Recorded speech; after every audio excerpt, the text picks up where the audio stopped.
India Naik, आपण तिचं मत ऐकूया.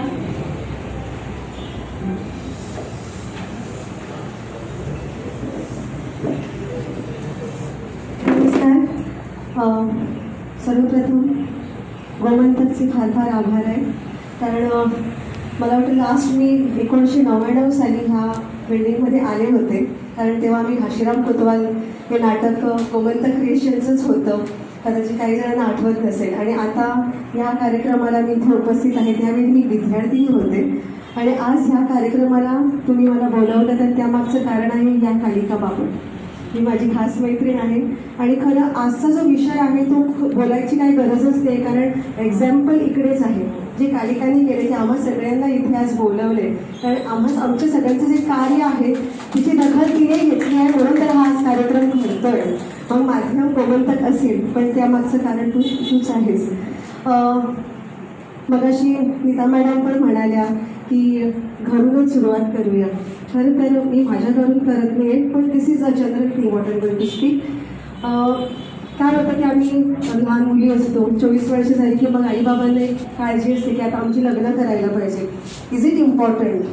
कारण आम्हाला सेटल व्हायला आहे. पण कधी कधी आम्ही इतके समंजस असतो की हां, आम्ही मुली म्हणजे आईवडिलांची एक रिस्पॉन्सिबिलिटी असतो की त्यांना पार पाडायलाच पाहिजे.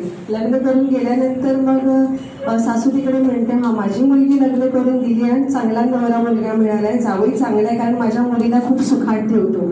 पण तिच्या मुलाने जर मला सुखी ठेवलं तर तो मुलगा वाया गेलाय, आपल्या बायकोच्या मागे मागे जातो. हा अनुभव आम्हाला सगळ्यांना आलेला असेल, बरोबर ना? तर ही एक दुसरी गोष्ट. आता मुळात जर करिअर म्हणा तर आम्ही प्रत्येकजणी वेगवेगळ्या क्षेत्रातून आलेलो आहोत. मी खूप जणींना ओळखते, त्यांच्याबरोबर काम केलं. मॅडम आशा इथे आहेत, त्यांच्याबरोबर 2-3 वर्ष मी IMDत जेव्हा प्रोग्राम ऑफिसर म्हणून गेले तर त्यांची आणि माझी पहिल्यांदा ओळख झाली.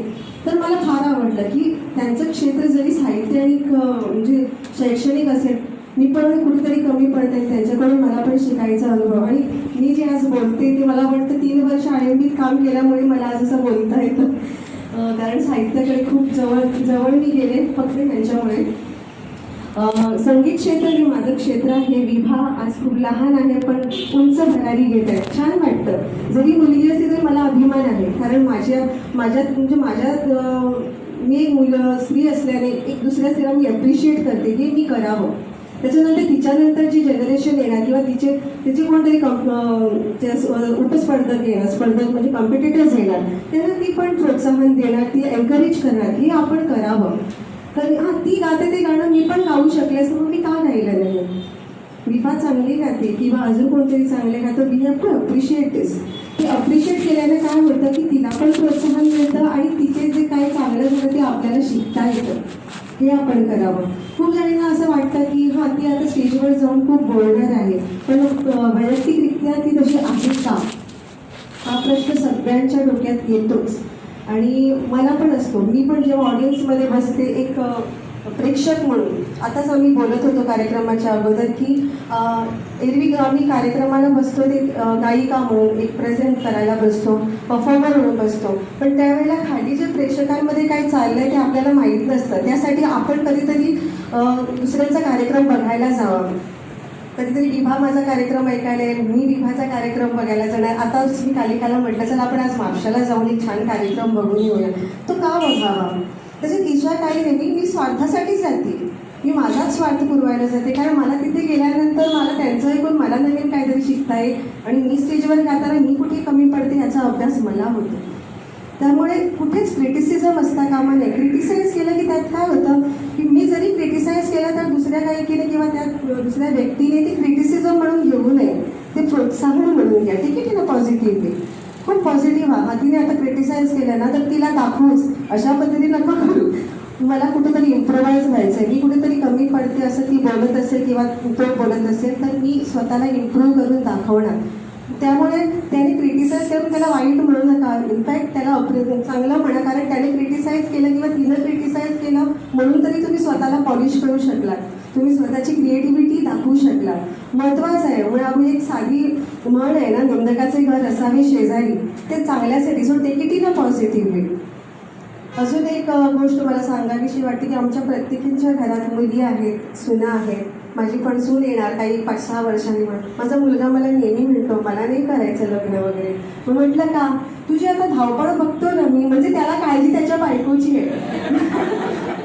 तो म्हणजे तू इतकी सकाळी 5-5:30ला उठायचं, नाश्ता करायचं, जेवण करायचं, ऑफिसला जायचं, परत आल्याला तुला स्वतःसाठी वेळ नसतो, कार्यक्रम असते तर तू गेली पण जाताना सगळं काही तू व्यवस्थित करून जाणार, नाहीतर आम्हाला नेऊन आईकडे सोडणार, काहीतरी म्हणजे व्यवस्था करणार. एक डोळा घरी असतो, एक कार्यक्रमात असतो. पण कार्यक्रम चालू असताना पण आम्ही त्याला फोन करतो. त्यामुळे तो मला म्हणतो हे सगळं करण्यापेक्षा बिनधास्त आयुष्य जगणार, तर तिला पण त्रास देऊ नको. तिची बहीण खूप लहान आहे, 9 वर्षांनी त्याच्यापेक्षा लहान आहे. तर लेट हर स्टडी असं मी पण ठरवलं आहे.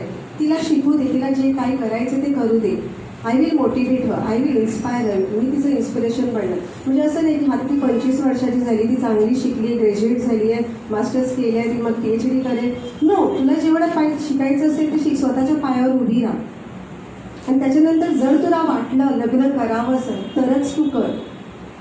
आय थिंक मला वाटतं की कुठल्याही आईवडिलांनी आपल्या मुलीला फोर्स करायचं नाही.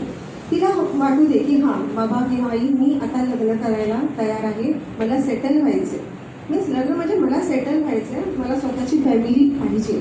तेव्हाच तिला तुम्ही म्हणजे कॉपरेट करा. तोपर्यंत जर तिला शिकायचं असेल, कुठे बाहेरगावी जायचं असेल, लेट हर गो. तिला पाहिजे तिथे तिला कॉपरेट करा ना, तिचे एन्करेजमेंट बना. Why to stop her? नाही, लोक काय म्हणणार, तू आता 30ची झाली आहे. Not necessary. तुम्हाला तुझं लग्न, मी I was 24 years old when I got married. Today my son is 18. But असं नाही आहे. पण माझ्या आईवडिलांनी त्यांची रिस्पॉन्सिबिलिटी मी स्वतःची माझ्या घराची घेतली. माझ्या सासूने मला कॉपरेट केलं, म्हणजे घरच्यांनी केलं. पण कधी कधी असं होतं की आम्ही जेव्हा घरी पोहोचतो ना, तर मी पण दमून आलेली असते, तुम्ही पण घरी येतात. Today's woman is a working woman. ती आपल्या घरातलं सगळं करून जरी मोलकरीण असली तरी काही मेजर गोष्टी ती तिलाच करायच्या असतात. घरी आल्यानंतर नवरा वाट बघतो, तू आधीच चल मला एक कप कॉफी दे किंवा चहा दे. अरे तू करून घे ना, मला पण दे, मी पण नोकरी करते, तुझ्यापेक्षा दुप्पट काम मी पण करते. कारण मी सगळं घरातलं आवरून नोकरी करते आणि परत येऊन तुम्हाला हवं नको ते बघते. मग एक कप चहा तुम्ही मला करून दिला तर काय बिघडलं? तर सुरुवातीला कालिकाने हे पिन मारली आहे, त्या जवळजवळ नवऱ्यांना सांगायलाच पाहिजे आम्हा सगळ्यांना. तर उत्तम चहाचं बोलते, म्हणजे इक्वल का नाही? जेव्हा माझी आई, माझ्या भावाचं लग्न ठरलं, तो आता नाही आहे या जगात, तर तेव्हा चहा पण त्याला करता येत नव्हता. तर आम्ही दोघेंनी छान त्याचं 6 महिने ब्रेन वॉश केलं. बघ तुला चहा करावा लागला तर घरी कोणी नसेल तर लॉक करून आतमध्ये राहायचा, TV पण लावायचा नाही. कुणी नातेवाईक आले तर त्याला चहा मी कसा करून देऊ, मला कुठे सामान ठेवलं हे मला माहीत नाही. त्यामुळे तो घर बंद करायचा, मयुरेश आणि घरात राहायचा. पण लग्न ठरल्यापासून आम्ही त्याला त्या पहिल्या दिवशी सांगितलं की नाही, आता तुझं काम तू करायला पाहिजे, तिला पण मदत करायला पाहिजे. हे माझ्या आईनी किंवा मी, आम्ही दोघींनी त्याला सांगितलं. पण त्याच्यानंतर सगळं उलटच झालं की मेजर रोल घरात तो बघायचा, सगळं करायचं. कारण ती आल्यावर मग मुलांचा अभ्यास, त्यामुळे इक्वली ते कामं वाटून घ्यायचे. ते प्रत्येकाने करायला पाहिजे. आणि मला वाटतं खूपसं सगळ्यांनी कव्हर केलेलं आहे. आणि त्यात मी आणि विभा, आमचं क्षेत्र एकत्र असल्यामुळे आम्ही एकत्रच आज बसलेलो आहोत. छान वाटतं विभाला इथे बघून. हीच तर चांगलं आहे. म्हणजे आता ती आल्या मला खाली म्हणाली, बरं झालं तुला बघितलं आणि जरा मला बरं वाटलं, कोणतरी सपोर्ट करायला मिळाला. म्हणजे हे पाहिजे, समोरच्या माणसाला पण माहीत असतं की कुठली व्यक्ती आपल्याला सपोर्ट करणार आहे. कालिकाचं काम जे आता लॉकडाऊनपासून, जे मार्चपासून आजपर्यंत जे सुरू आहे ते खूप प्रशंसनीय आहे. कारण तिच्या त्या मनसा क्रिएशनमुळे कितीतरी कवयित्री किंवा माझ्यासारख्या गायिका आम्ही ऑनलाईन परफॉर्मन्स दिले. तर तिनं माझ्या मुलीला पण गायला सांगितलं आणि ते छान होतं, मला आवडलं. आणि अजूनपर्यंत ती धडपडत आहे. आणि अशा स्त्रियांची मला वाटतं ह्या आपल्या गोव्यातच नाही, आपल्या ह्या देशाला फार फार गरज आहे. आणि आज काही क्वचित पुरुष मंडळी इथे बसलेली आहे, तर त्यांच्या डोक्यात एक प्रश्न असेल, अरे देवा आता घरी जाऊन इथे बसलेल्या बायका आता घरी जाऊन सगळं आम्हाला भांडी दुपारची राहिली ती घासावी लागणार आहे का? असं काही नाही. कामं सगळ्यांनी वाटून घ्यायची, एकमेकाच्या कार्याची प्रशंसा करावी. मी माझ्या नवऱ्याची करायची, त्यांनी माझं करावं. घरात जर दंडागिरा असेल त्यांचं करायचं. काय कसं असतं, सासू ही सासू असते, ती मुलाची आई असते आपल्या नवऱ्याची. तिचं जास्त म्हणजे खरे आपल्या ओटेचन बाग देता असे म्हण आम्ही कोकणी म्हणतो, ते नेहमी होतंच. खूप खूप क्वचित सासू असेल जी आपल्या सुनेला कॉपरेट करेल, नाही रे आज तू कर आणि तिला दे असं म्हणणाऱ्या खूप क्वचित मी पाहिलंय. पण काही आमच्या सासवा अशा, मी वाईट म्हणत नाही, दॅट इज अ नेचर, तो नेचर असतो आपला. आता माझी सुद्धा सून अगदी मी माझ्या मुलाकडे जास्त हे करणं, पण it is not like that. आता आम्ही समंजस आहोत, सुशिक्षित आहोत आणि अनुभवाने फार फार काही शिकलेले आहोत. कारण आम्ही घरात बसून राहिलो या 30 वर्षात, तर मला वाटतं की प्रत्येक स्त्रीने पंख लावूनच उडायची, म्हणजे जन्माला येताच ती पंख लावूनच आलेली असते. फक्त त्या पंखांना आपण बळ द्यायचा असतो आणि ते आम्ही सगळ्यांनी एकमेकांना देऊया. आणि बाकीचे सारे जे इथे उपस्थित सुद्धा नाही आहेत त्यांना पण हे पंख, त्यांच्या पंखांना आम्ही बळ देऊया. खूप खूप धन्यवाद. म्हणाले